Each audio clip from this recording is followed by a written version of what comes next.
Assalamualaikum sahabat Fokus Kisah. Tidak semua bayi lahir disambut pelukan hangat. Ada yang langsung dicampakkan ke gelapnya dunia, bahkan sebelum sempat menangis untuk pertama kalinya. Tulis pendapatmu di kolom komentar. Suaramu, dukunganmu, adalah semangat kami untuk terus berkarya.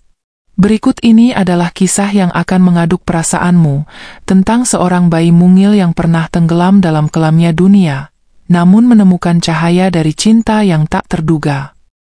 Malam itu, langit tampak seolah sedang menangis bersama seorang perempuan muda yang berjalan tertatih di tepi jalan. Hujan turun deras, membasahi tubuhnya yang kurus dan lemah. Di pelukannya, ada sebuah gumpalan kain yang ia dekap erat-erat, seakan benda itu adalah sisa terakhir dari dunia yang masih tersisa untuknya. Wajahnya sayu, rambutnya basah menempel di dahi, dan mata itu, mata yang sudah terlalu lelah menangis, menatap kosong ke depan. Setiap langkah yang ia ambil seperti pertarungan, bukan hanya melawan dinginnya malam, tapi juga suara di hatinya yang terus meneriakkan satu hal, jangan tinggalkan anakmu. Tapi kenyataan hidup lebih kejam daripada suara hati.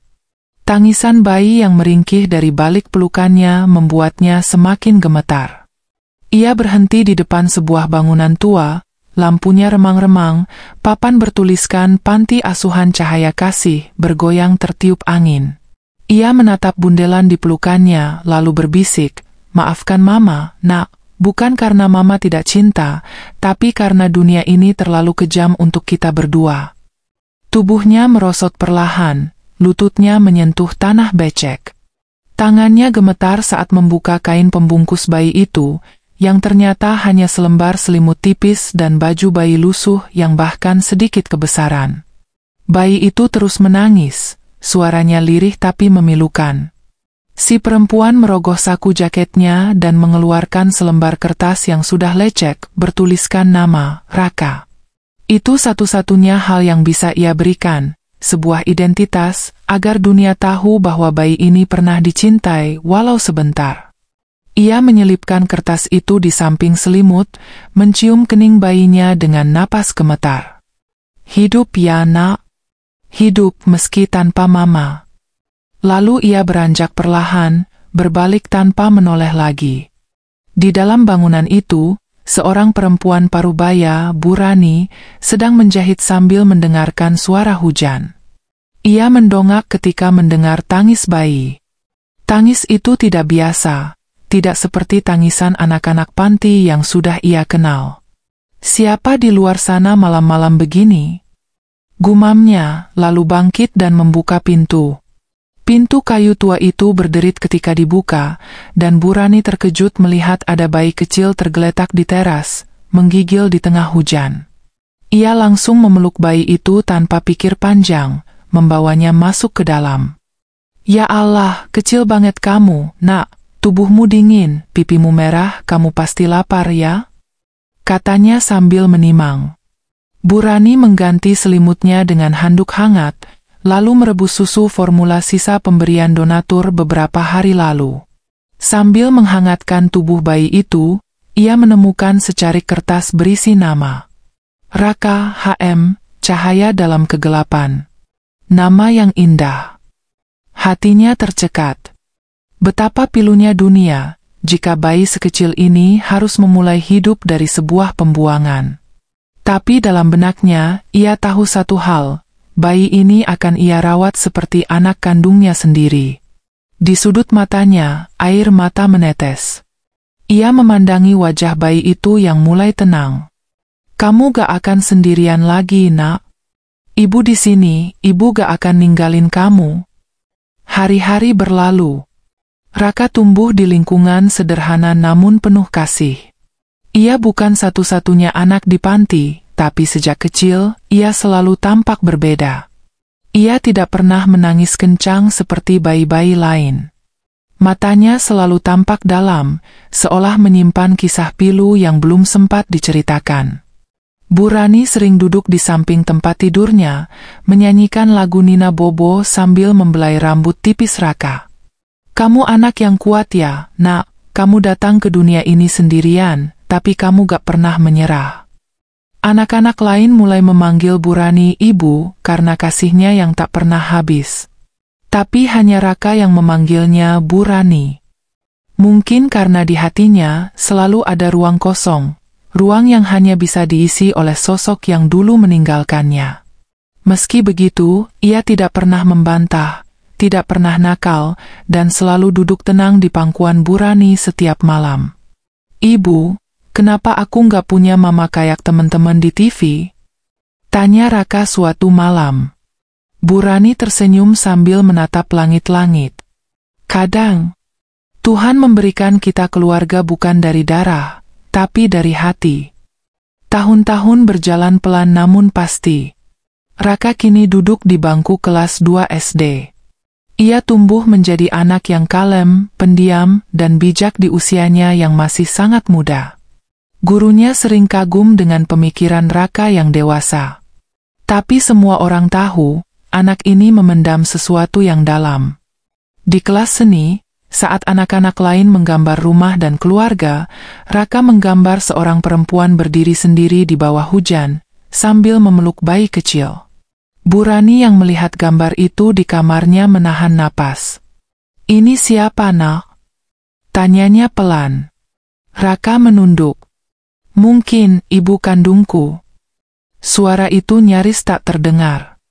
Bu Rani duduk di sampingnya, meraih tangan kecil Raka dan menggenggamnya hangat. "Kamu tahu nggak, nak? Ibu kandung itu memang penting. Tapi ibu yang merawatmu setiap hari, yang peluk kamu saat kamu demam, yang nyuapin kamu sampai kamu tertawa, itu juga ibu, kan?" Raka menatap Bu Rani, matanya berkaca-kaca. "Tapi kenapa hatiku masih kosong, Bu?" Dan malam itu, untuk pertama kalinya, Raka menangis dalam pelukan ibu yang memilih tinggal. Hari-hari yang dilalui Raka di panti asuhan semakin menantang seiring bertambahnya usia. Semakin besar tubuhnya, semakin besar pula pertanyaan yang tumbuh dalam hatinya. Namun hidup tidak memberinya banyak waktu untuk merenung. Panti asuhan tempat ia tinggal mulai terasa sesak, bukan oleh jumlah anak, tapi oleh kenyataan bahwa mereka hidup dalam keterbatasan. Bu Rani, satu-satunya sosok yang bisa ia panggil ibu, semakin jarang tersenyum. Dulu, senyuman itu adalah penenang bagi Raka, tapi kini yang ia lihat hanyalah sorot mata yang menyimpan kelelahan luar biasa. "Bu, kenapa kita makan nasi sama garam terus?" tanya Raka suatu malam ketika makan malam hanya berisi sepiring nasi putih dan secuil ikan asin yang harus dibagi 5 anak. Bu Rani tersenyum tipis, berusaha menahan air mata. "Karena Tuhan sedang melatih kita buat jadi kuat, nak. Makanan mungkin pahit, tapi cinta ibu ke kamu manis, kan?" Raka terdiam. Ia melihat tangan Bu Rani yang mulai keriput, yang dulu selalu menggendongnya. Tangannya kecil, tapi hatinya seluas samudra. Sejak malam itu, Raka bertekad meski ia anak panti, ia tidak boleh tumbuh jadi beban. Ia ingin jadi penolong.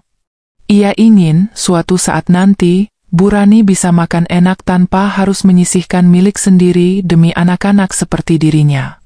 Pagi itu, langit mendung tapi panti tampak sibuk. Seorang wanita cantik dengan pakaian rapi dan perhiasan mencolok datang dengan mobil hitam mengkilap. Anak-anak berlarian ke jendela, penasaran. Raka hanya duduk di sudut ruangan, memeluk boneka kayu buatannya sendiri, satu-satunya peninggalan dari seorang relawan yang dulu mengajarinya mengukir. Bu Rani membuka pintu dan berbicara pelan dengan wanita itu. Suaranya terdengar bergetar. Saya ibu kandung Raka. Saya dulu menitipkannya di sini. Saya ingin bertemu dengannya." Raka tidak bisa mengelak. Ia akhirnya berdiri di hadapan wanita itu. Ada aura asing tapi juga familiar di matanya. Wajah yang samar-samar terasa dekat di hati kecilnya. "Aku mama kamu, Raka," katanya dengan suara pelan. Tapi Raka hanya diam. Ia menunduk, matanya kosong. "Kenapa sekarang?" Setelah aku belajar hidup tanpa siapa-siapa, kenapa baru sekarang kamu datang? Bu Rani yang berdiri di sampingnya menahan napas. Ia tahu hari ini akan datang. Tapi ia tidak tahu bahwa rasanya akan sesakit ini. Perempuan itu menangis. Waktu itu aku ketakutan. Aku hamil di luar nikah, masih sekolah, diancam keluargaku. Aku nggak punya siapa-siapa. Raka tetap diam. Tapi di dadanya, gemuruh perasaan meletup, bingung antara marah, sedih, dan rindu yang tak pernah sempat tumbuh. Ruangan panti mendadak sunyi. Anak-anak yang tadinya bermain kini hanya bisa melihat dari jauh. Bu Rani menghela napas, lalu menggenggam tangan Raka. Nak, setiap orang bisa menyesal.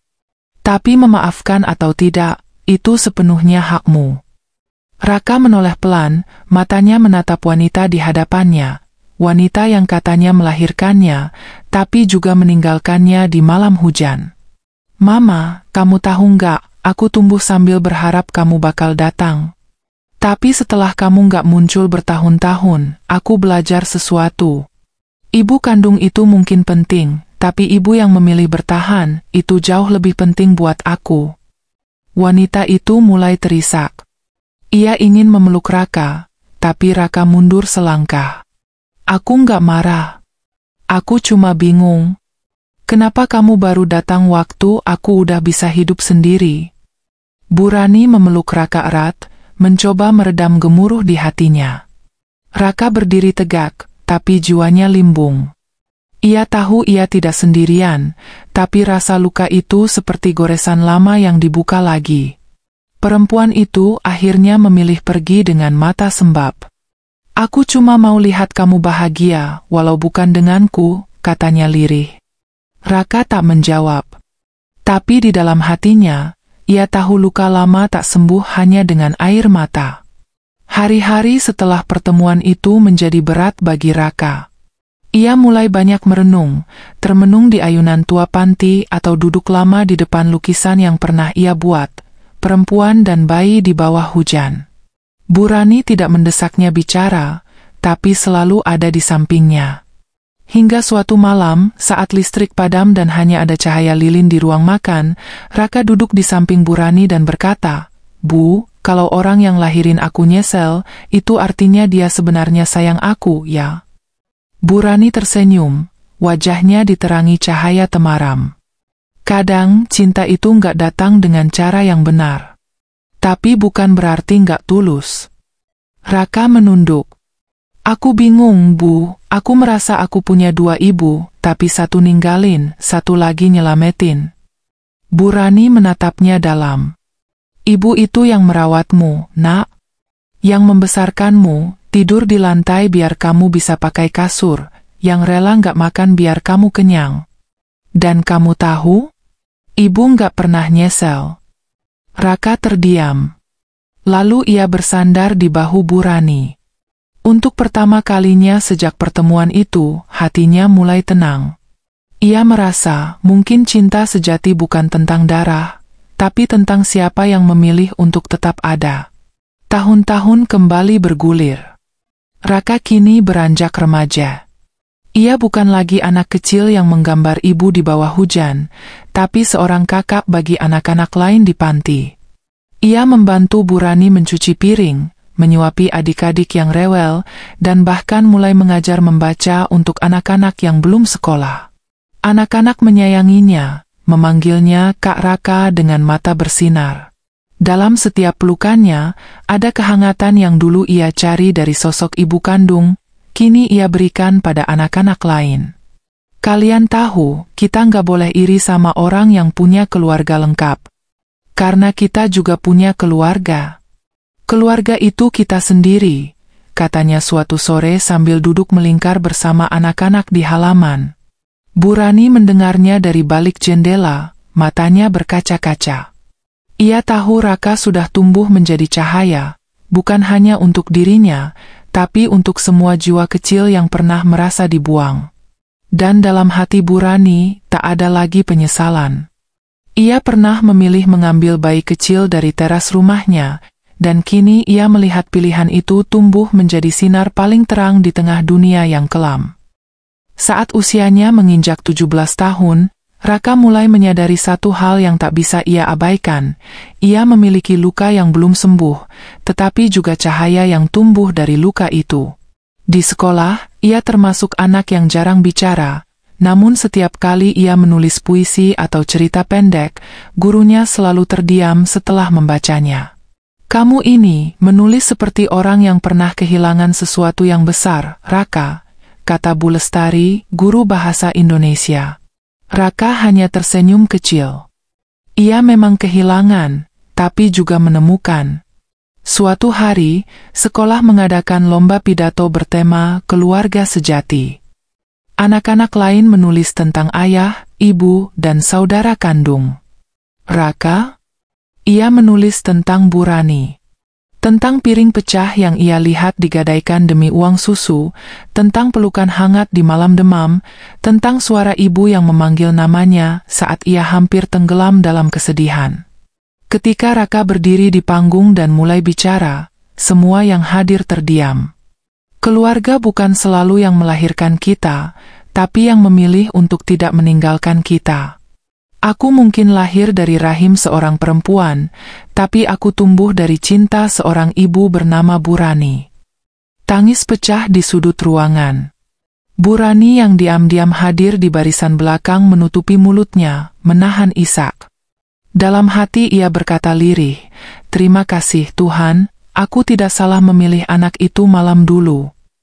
Malam itu, Raka pulang ke panti sambil membawa piala. Bukan piala biasa, tapi lambang dari perjalanan panjang seorang anak yang nyaris tidak punya apa-apa. Anak-anak panti menyambutnya dengan pelukan, dengan sorakan kecil khas mereka. Piala itu ditaruh di atas rak dekat pintu, bukan di kamar Raka. "Ini milik kita semua," katanya. Bu Rani hanya tersenyum dari dapur, sedang menyiapkan nasi goreng sederhana dengan telur 1 butir yang dibagi rata untuk semua. "Ibu, kita menang!" teriak Raka sambil memeluknya dari belakang. Tubuh Bu Rani makin kurus, wajahnya makin pucat, tapi senyumnya tetap sama hangatnya seperti dulu. "Yang menang bukan kamu, Nak. Yang menang adalah hati kamu yang gak pernah menyerah." Malam itu, mereka makan dengan tawa yang hangat. Raka bahkan menyuapi adik panti terkecil, Danu, yang sedang pilek dan tidak nafsu makan.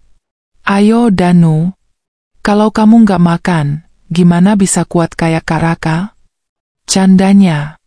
Meski di luar angin malam berhembus dingin, di dalam panti itu, cinta menghangatkan semuanya. Mereka memang tak punya sofa empuk, tak punya televisi besar, tapi mereka punya keluarga, dengan cinta yang lebih luas dari dinding sempit panti itu. Namun hidup, seperti biasa, tak selalu berjalan dalam garis lurus. Beberapa bulan setelah kemenangan itu, Bu Rani jatuh sakit. Awalnya hanya batuk, lalu lemas, dan akhirnya tak bisa bangun dari tempat tidur.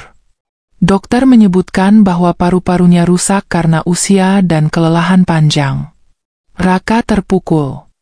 Ia menghabiskan hari-hari duduk di samping Bu Rani, menggantikan peran yang dulu selalu dilakukan sang ibu.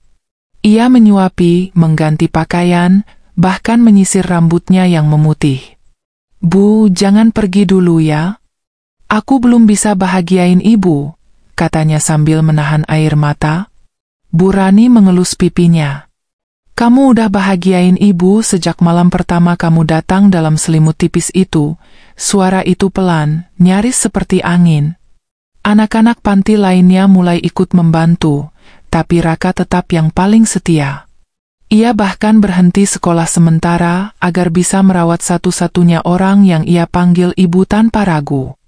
Setiap malam, ia membaca puisi di samping ranjang. Puisi yang ia tulis sendiri, tentang langit yang tetap biru meski badai datang, tentang cinta yang tak pernah memilih darah sebagai dasar. Dan Bu Rani, meski tubuhnya makin lemah, tetap tersenyum setiap kali mendengarnya. "Raka, kamu bukan bayi yang tenggelam dalam kelam. Kamu sekarang cahaya yang memandu kami keluar dari gelap." Ketika musim hujan datang lagi, panti itu tak hanya menampung tetesan dari atap bocor, tapi juga air mata dari hati yang bersiap kehilangan. Suatu dini hari, tubuh Bu Rani mulai melemah sepenuhnya. Raka duduk menggenggam tangannya, anak-anak lain berkumpul di sudut ruangan, diam. Tidak ada tangisan keras, hanya keheningan yang sangat dalam. "Bu, kalau ibu pergi, siapa yang akan panggil aku nak tiap pagi?" tanya Raka, suaranya gemetar. Bu Rani membuka mata perlahan. "Kamu akan dengar suara ibu di setiap pagi yang sunyi. Di angin, di bisik doa, di hati kamu sendiri." Raka menangis, menunduk di sisi ranjang. "Aku janji, Bu. Aku janji bakal jaga adik-adik. Aku bakal terus bikin ibu bangga." Lalu, dengan senyum tipis dan satu hembusan napas terakhir, Bu Rani pergi. Tidak dengan jeritan, tapi dengan tenang, seperti matahari yang tenggelam tanpa suara. Raka mengecup tangan keriput itu. Dan di detik itu, dunia terasa diam, waktu berhenti, dan cinta kehilangan tubuhnya, tapi tidak rohnya. Anak-anak panti satu persatu mendekat, memeluk Raka. Dan ia tahu, kini ia bukan hanya seorang anak, tapi juga penerus cinta yang tak sempat diucap, "Ibu." Pemakaman Bu Rani sangat sederhana. Tidak ada karangan bunga mahal, tidak ada deretan mobil mewah. Hanya ada puluhan anak panti berdiri diam, menunduk dalam diam yang paling menyakitkan. Raka yang memimpin doa, suaranya serak tapi tegas. "Ibu kami bukan siapa-siapa di dunia. Tapi bagi kami, ia segalanya." Setelah semua usai, Raka duduk di tanah basah dekat pusara. Ia menatap batu nisan dengan nama sederhana, Rani Sulastri, ibu semua hati kecil.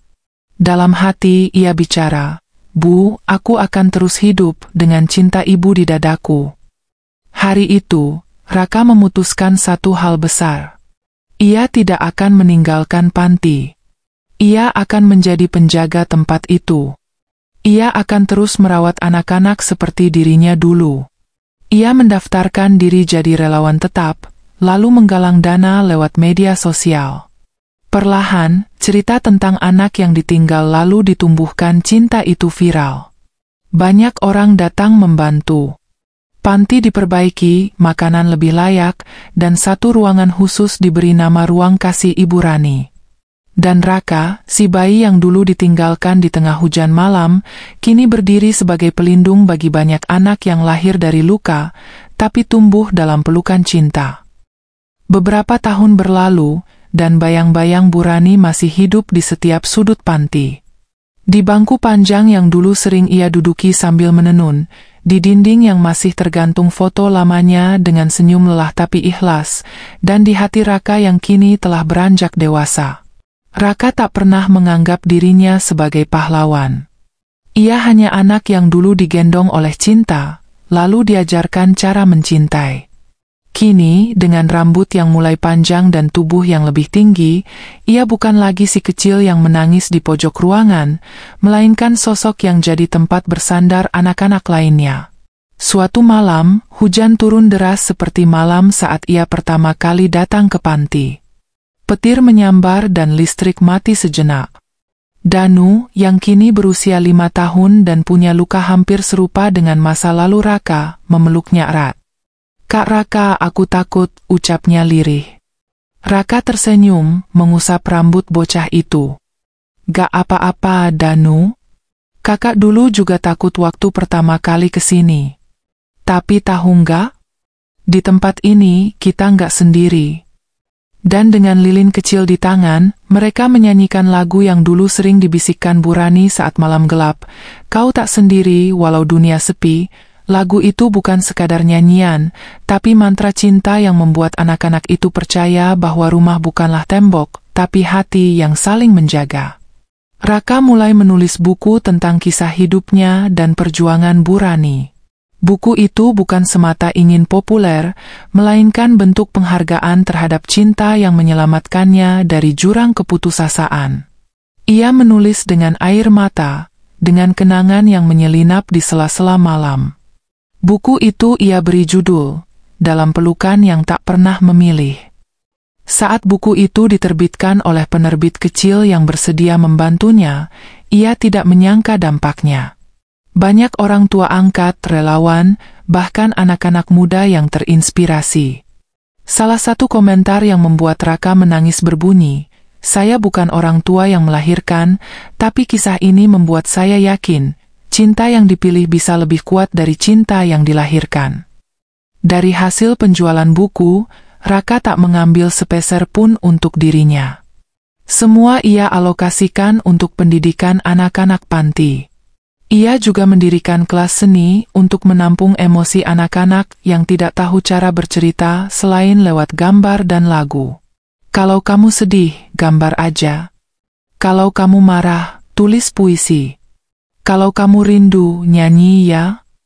Ucap Raka pada anak-anak.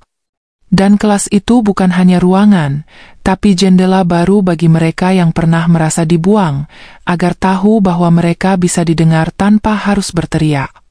Takdir kembali mempertemukan Raka dengan bayangan masa lalunya. Suatu siang, seorang perempuan datang ke panti dengan ragu. Rambutnya telah beruban, wajahnya penuh kerutan. Ia membawa sebuah tas kecil dan surat di tangannya. "Permisi, saya mencari Raka," suaranya bergetar. Raka yang baru saja selesai memandikan adik panti yang sakit menoleh. Saat matanya bertemu dengan perempuan itu, jantungnya seakan berhenti berdetak. Wajah itu samar tapi tak asing. Perempuan itu adalah ibu kandungnya. Saya dulu meninggalkan bayi saya. Di malam hujan. Di depan panti ini," katanya lirih. Anak-anak lain terdiam, Raka juga. Ia mendekat pelan. "Kenapa? Ibu datang sekarang?" tanya Raka tanpa emosi, suaranya datar tapi dalam.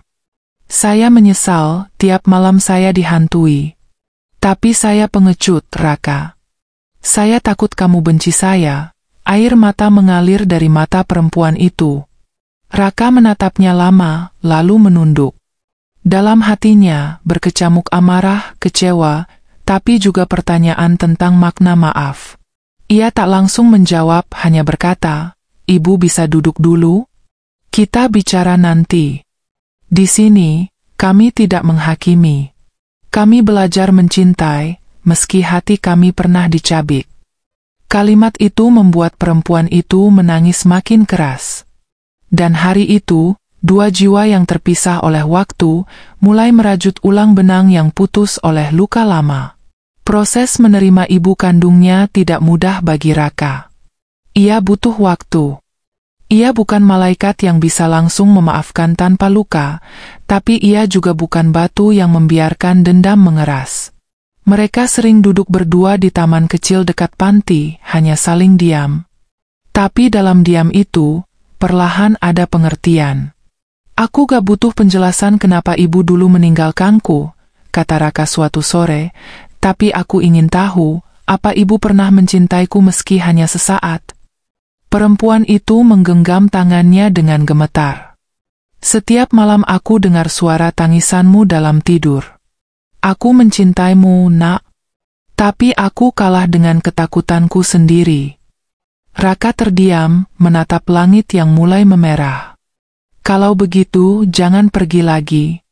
Aku gak janji bisa memanggilmu ibu hari ini. Tapi aku gak mau kehilangan lagi." Dan sejak hari itu, ibu kandungnya mulai membantu di panti. Ia memasak, membersihkan kamar, dan merawat anak-anak seperti menebus waktu. Perlahan, anak-anak pun mulai memanggilnya Bu Wati. Dan Raka, meski belum bisa memanggilnya ibu, mulai terbiasa mengatakan, "Bu Wati, makan dulu ya." Cinta, rupanya, memang tak bisa dipaksa. Tapi jika diberi waktu dan kesempatan, ia bisa tumbuh, bahkan dari tanah yang pernah kering oleh air mata. Kini, panti itu bukan lagi sekadar tempat. Ia adalah rumah yang dibangun dari potongan cinta yang pernah patah. Di dindingnya tertempel foto-foto anak-anak tersenyum, di raknya berjajar buku puisi Raka, dan di tengah ruang tamunya tergantung bingkai besar bertuliskan, "Tidak ada anak yang lahir untuk dibuang. Mereka hanya menunggu dipeluk." Raka berdiri di depan ruangan kelas seni, melihat anak-anak menggambar langit, rumah, dan keluarga dengan warna-warni cerah. Ia tersenyum, lalu berkata dalam hati, "Bu Rani, aku berhasil menjadikan tempat ini seperti yang Ibu inginkan." Tak jauh dari situ, Bu Wati menyuapi anak kecil sambil bercerita dongeng. Danu yang dulu penakut, kini menjadi anak paling ceria. Dan Raka, si bayi yang dulu tenggelam dalam kelam kehidupan, kini menjadi cahaya bagi banyak jiwa kecil yang butuh kehangatan. Hidupnya memang dimulai dengan luka, tapi disembuhkan oleh cinta. Dan cinta itu kini ia wariskan, agar tidak ada lagi anak yang merasa sendirian di dunia ini. "Selamat datang di rumah," ucapnya pelan setiap kali ada anak baru datang. Sebab baginya, cinta sejati bukan hanya soal siapa yang melahirkan, tapi siapa yang tetap tinggal saat dunia menjauh.